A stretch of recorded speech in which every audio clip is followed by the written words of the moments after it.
Right, I wanted to check out this thing called the Bitcoin power law model. And here there's a chart which appears to lay out the Bitcoin price on what appears to be a straight line. So being rather intrigued by this, I wanted to verify a couple of things for myself. So what we'll do is we can verify it very easily in just Microsoft Excel. So I'll set this up for you, what I've done, and show you how to do it. And you can make up your own mind. So first of all, the Bitcoin price, you can actually download it from this website here, from Coinmetrics. You just click on download and download the CSV if you like. So that Bitcoin price data, that is this column here, which is the date, and it's the prices here. So on the 18th of July 2010, it was 8 cents to buy one Bitcoin.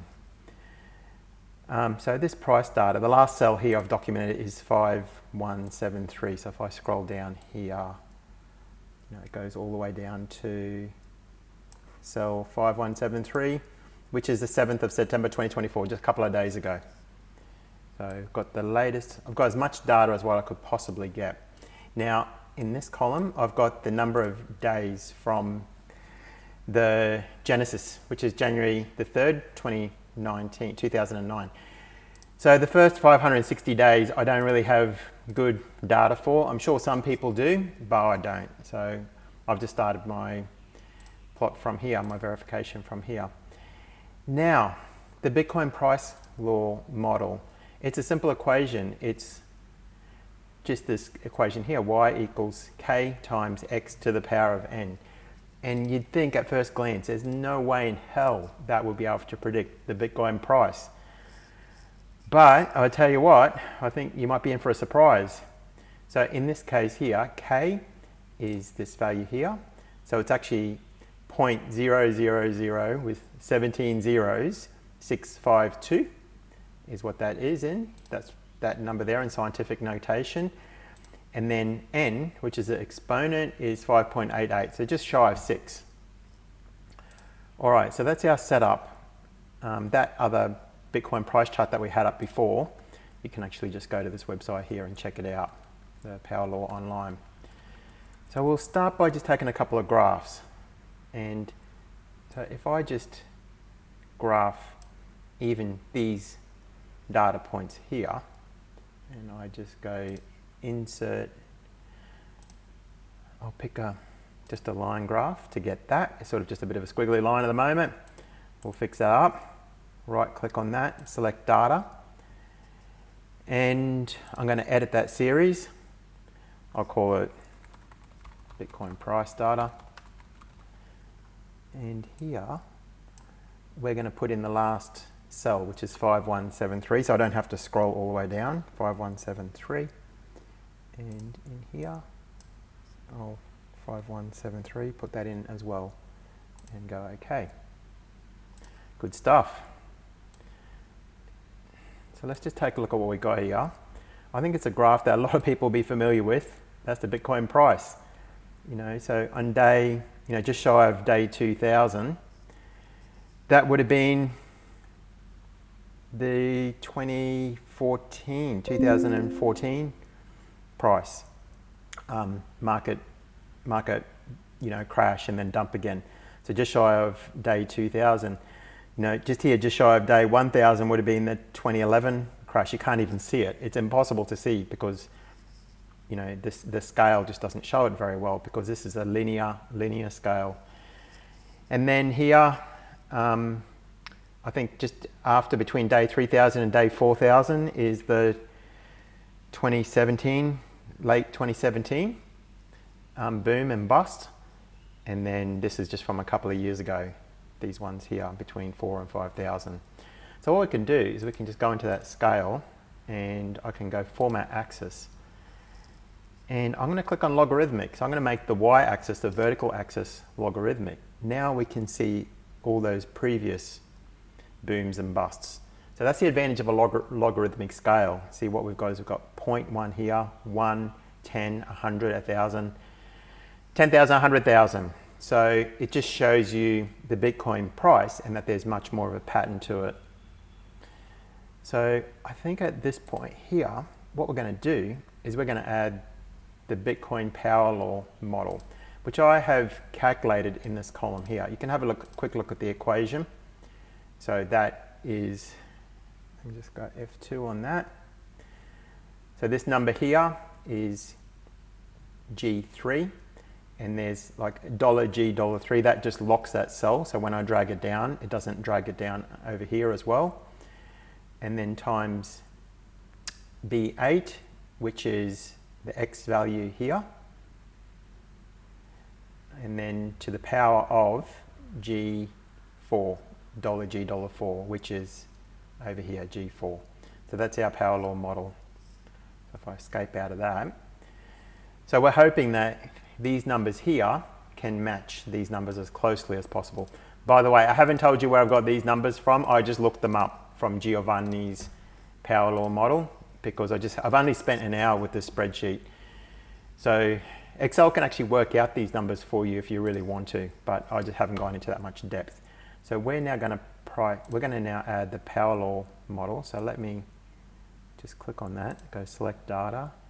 I'm going to go add, I'll call it power law. Let me just pop you back in there. So for the X, I'll just pick these ones. For the Y, pick them ones. OK on that. I'm going to go back in and I'm going to edit that. And here, I think I've stuffed that up. Hang on, let me just edit that again. Just go to the end. And I'll type in 5173. 5173, which is the last cell. And then I'll go here. It's a bit tricky. 5173.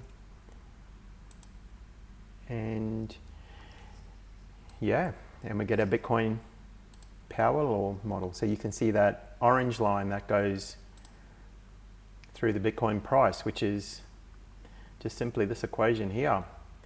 Y, which is the power law model, equals K, which is 0.000001700652, times X, which is the number of days from the genesis to the power of N to the power of 5.88.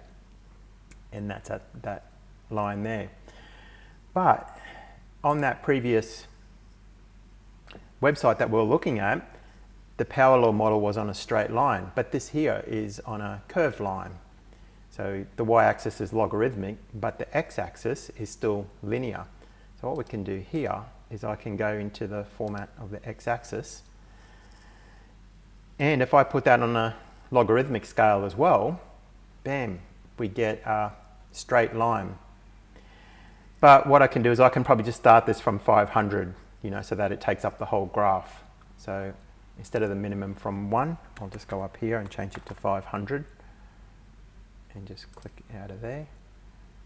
And voila, we've got our Bitcoin price, which pretty much follows a straight line. If you take a look at that, like where it, where the resistance line is there is almost a straight line straight through there. So this orange line is kind of the mean or the average price of Bitcoin. So we can even change some of these numbers here if we really want to. So instead of 6.52, if I made that, let's say 3, for example, you'll see that orange line sort of drops down to the lowest prices that Bitcoin has ever dropped to. And if we look at it, it's kind of uncanny how the Bitcoin price, when we plot it on a log scale, that it plots along a straight line. So this is what we call a power law, and it exists in all sorts of things in the real world. And interestingly, if you try this for Ethereum or any of the other shit coins, sorry, I washed my mouth out for saying that word, but all these other shit coins, none of them follow a power law. It's only Bitcoin that follows the power law model, which kind of says something that it's, there's something unique about Bitcoin where it follows this law. I mean, some other examples of things that follow a power law are the words in the English language. So the second most popular word in the English language occurs a half as often as the most popular word. The third most popular word in the English language occurs a third as often as the most popular word. And the fourth most popular word is a quarter. The fifth most popular word is a fifth most common word, I should say. And this not only goes for English, but it goes for all languages. So there's something quite deep and fundamental about the power law. It works across a whole range of different physical phenomena. So it's very, very interesting. Yeah, I just thought I'd show you that. You can check it out for yourself and do it in Excel. And it's kind of like looking, through a telescope at planets for the first time. It's kind of pretty astounding when you see how well the power law actually works when you do it for yourself. It's a very, very simple thing to do. So I'll save the spreadsheet and I'll just pop it in our Telegram chat if anyone else wants to have a look at it. But I think that's it, wraps it up. Thank you.